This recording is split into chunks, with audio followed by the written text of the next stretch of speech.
So we're going to talk about the intermediate value theorem. And it might sound complicated, but it's actually kind of a simple concept. Say you have,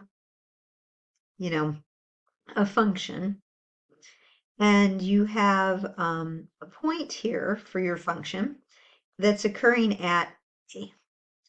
And so this is the point right there, is A comma f of A, right? And then you have some function over here at B. And so the point here is B comma f of B.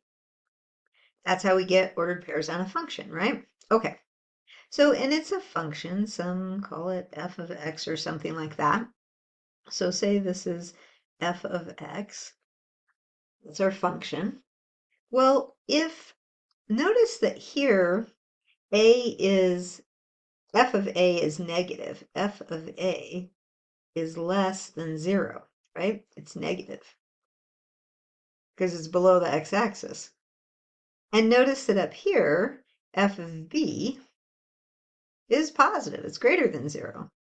It's positive. Okay. Well, if you have between 2 points, A and B, and f of A is negative and f of B is positive, or the other way around, but if they're opposite signs, then at some point it had to cross the x-axis, okay? That's what the intermediate value theorem says. It says there is a 0 if f of A and f of B have opposite signs, meaning one's negative and one's positive, then there exists at least one, it could be more than one, but there's at least one root or 0, I'm going to use the word 0, between A and B.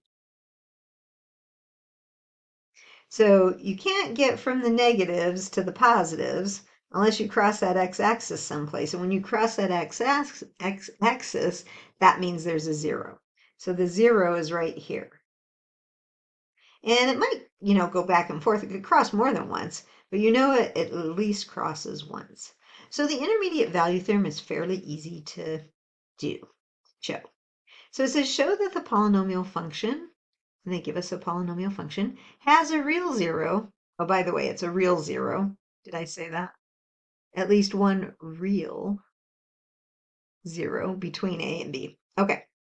We're going to show that the polynomial function, they give us a function, has a real 0 between 2 and 3. So I'm going to find f of 2. 2 cubed minus 2 times 2 minus 5. So I'm going to do the math. 8 minus 4 minus 5. Negative 1. Now I'm going to find f of 3.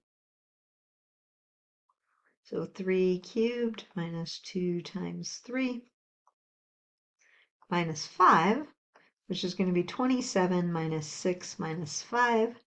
What's that? 21 minus 5, I'm just going to write it out, is 16.